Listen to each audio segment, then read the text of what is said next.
Hi, my name is Lashanda and I stutter.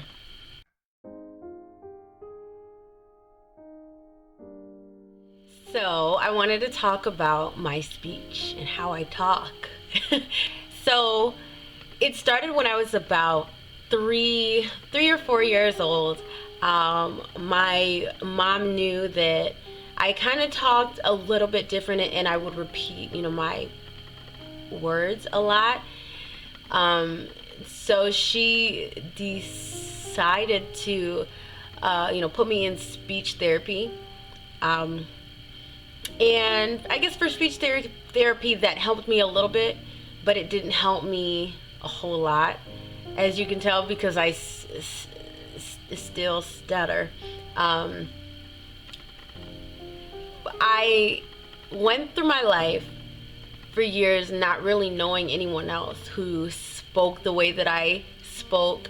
I knew of one lady in my older years, maybe when I was like a teenager or like a preteen or whatever. She had a severe stutter, and in my older life, I was like, man, she's the only person that I ever knew. And so I was hoping to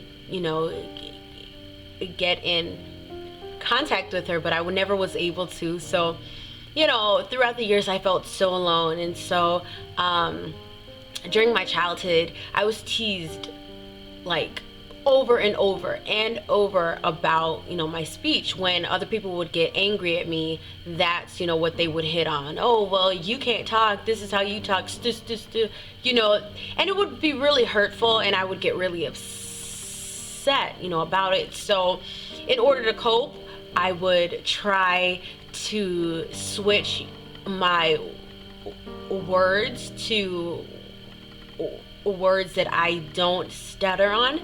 And that kind of helped me to get through my elementary years and high school years, and also middle school.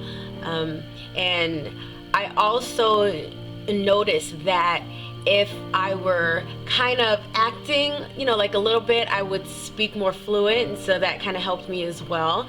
I didn't care that the word choices that I used in place of other words kind of didn't fit.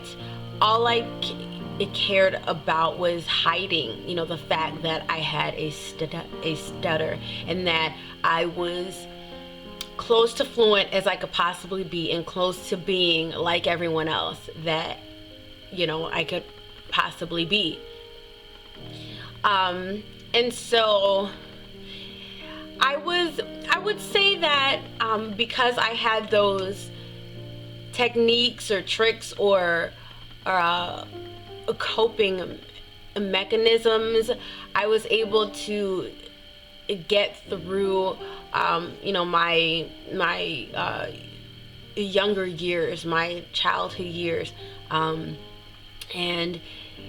it was definitely hard for me. There were things that I was terrified of doing, especially at home. Like calling, for instance, was a nightmare for me. I didn't do it. I did not call. The thing about me is I was called irresponsible by people in jobs and stuff, because I would not call in. I probably called into my jobs maybe 2 or 3 times, and that would take guts for me. Like, I would have to rehearse over and over and over the things that I plan to say, and I would plan to do it as short and sweet as possible. So that's one of the things. And also, like, if I was at the doctor's, or I needed to see a doctor, my mom tried over and over and over to have me call on my own and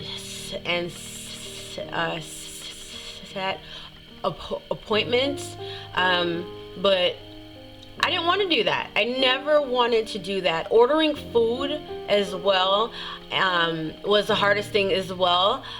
If I was at a place where I could sit down and order food, I would have my menu and I would point at the item that I would want to eat.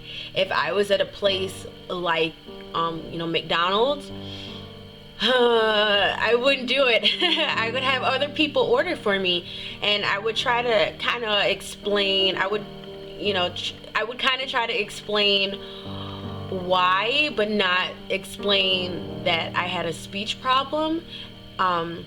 So I would say like, hey, can you go in and order, this, for me? I'll be out here, with a car. I gotta hop on this, on a call, or I have to, do something for school or something. So I would, try to have someone else do it, or I would order an item that I was not interested in eating, that I, did not want to eat. So oftentimes I would eat something that I didn't want, but I was able to eat. So I would do this for years upon years upon years upon years, and that was, my life. Met my husband in 1999. He had no idea that I stuttered at all, but I was in love. I was like, he is fine. So I was like, man, and he thought I was beautiful. So, we talked. Well, we didn't really talk. Well, actually, no, we did talk. The first time that we spoke, I was terrified of talking to him on the phone. So what I did was I had a friend of mine actually speak to him on the phone for me and act as if she was me. Crazy thing, I know, because he could have fallen in love with her, but because she was answering with my answers, he fell in love with me. One day after church, we spoke, and he heard me stutter on a word, and he actually laughed at me. Because he didn't know that was who I was, and that was how I spoke. And my other friend Ashley was there, and she heard him, and she was livid. She was so upset with him that he wouldn't even dare do it, but he didn't know. He had no idea, and he thought that it was a joke. He thought I was joking. And I was kind of down, and I was down about it, but then he was like, oh, I had no idea. I'm so sorry, but to him, he didn't really care. And at the age, he was about 15 years old, and I was 14 years old. But he didn't care. He was like, I love you, I like you for you, and I don't care how you speak. And so to me, that was just like, man, it was a beautiful thing. And for him and I, we often wrote letters to each other. We did it actually every day.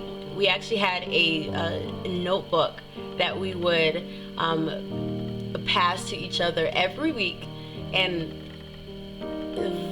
that's how we kind of grew to fall in love. But that's a whole nother story. So after I got married and like all that stuff, I had a fear of my children and the names I would name them, because I never wanted to block on their names or stutter on their names. So I was like, I had a plan to choose easy names that I could be fluent on. So when people would ask me, it would just be easy and, smooth and stuff. But over the time, after I thought about it, I, decided that I wanted names that would, describe them, and not names that I named them only because it was easy for me. I didn't think that was fair to them. So now I have 3 beautiful children, and they have beautiful names also, but they're also names that I do block on, and that's okay. Over the past year, I've pretty much faced a lot of my fears that I've had. One major fear that I had was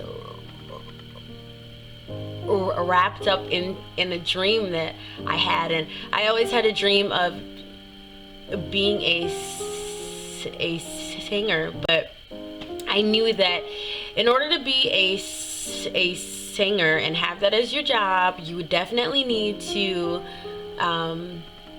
do interviews and stuff. Now, I had planned to be an R&B singer. That's definitely not the singer that I am now, but God made it possible for me to have a radio interview. Yeah, a radio interview. And I was like, great, wonderful. I knew that this was gonna happen. Yeah. I was terrified, everyone, but I did it, and I was able to really open up and share with all of the listeners who I was, and really, my story. And it was, after I did it, I felt so liberated and free, and I just was in true disbelief that I actually did this. And absolutely, I give all glory to God, because I knew that I wasn't just doing it on my own. My life has been very difficult, just dealing with all the laughs and the shame and the fears that come along with stuttering. It's not just a speech thing. It's not just that I can't talk. It really takes a toll on your confidence. It really it takes a toll on your insecurities and things like that, and I think it really heightens your insecurities. It's been really a work in progress for me, and it's been absolutely a daily thing that I have to continue to push myself to speak. Speaking to new people is one of the hardest things for me to do. For me to just go up to anybody and just speak to them just at random is super difficult for me to do. But I try to do it when I can, because I know that it's only going to help me. And oftentimes people do laugh. I don't know if it's because they are unsure of how to react to my speech, or if they think that I'm joking, and it's definitely not a joke. So I have to push past that. In the past, when people would laugh, I would just kind of hang my head in shame and not explain to them what exactly is going on. But as of late, I've been like, hi, I actually have a speech problem. And I'm the type of person that I don't like to make people feel bad. But if they do, I mean, I really can't help that, and I'm hoping that, because I was so honest with them, that, they would think twice about laughing at someone, and that, a person might just have a disability. You never know. So if you have a stutter or a disability, I would love, for you to share with me your history and who you are, and other circumstances that you deal with. Yes, this speech and stutter thing is definitely something hard. We have our ups and downs, but if we can really just choose to be on an up, choose to be strong, and we can do this thing. We can do this. Last year, I was able to find a bunch of stuttering groups on Facebook, and I was absolutely blown away because I was hearing a lot of stories about people, and that they had the stories that I had, and I was like, whoa, it's crazy to even think that there are people out there that are dealing with the same things that I'm dealing with. People that actually order foods that they don't want, but they order it because it's easy to say. People who kind of hide out, because they don't want to share with others who they really are. People who've actually been made fun of in their childhood, just like me, and it was amazing to see. But I've also seen that these people are strong people. These people have really great jobs. These people are doctors. These people are actors. These people are news anchors. These people are artists. These people sing. These people play instruments. So it's really up, to you to allow your shortcomings to overtake you. It's up, to you to have your fear consume you. You don't have to. You have a choice. So that is really all that I wanted to share with you guys. But this is who I am. I stutter. If you love this video, please give it a thumbs up, rate, comment, and subscribe. I'll talk to you guys soon. Bye.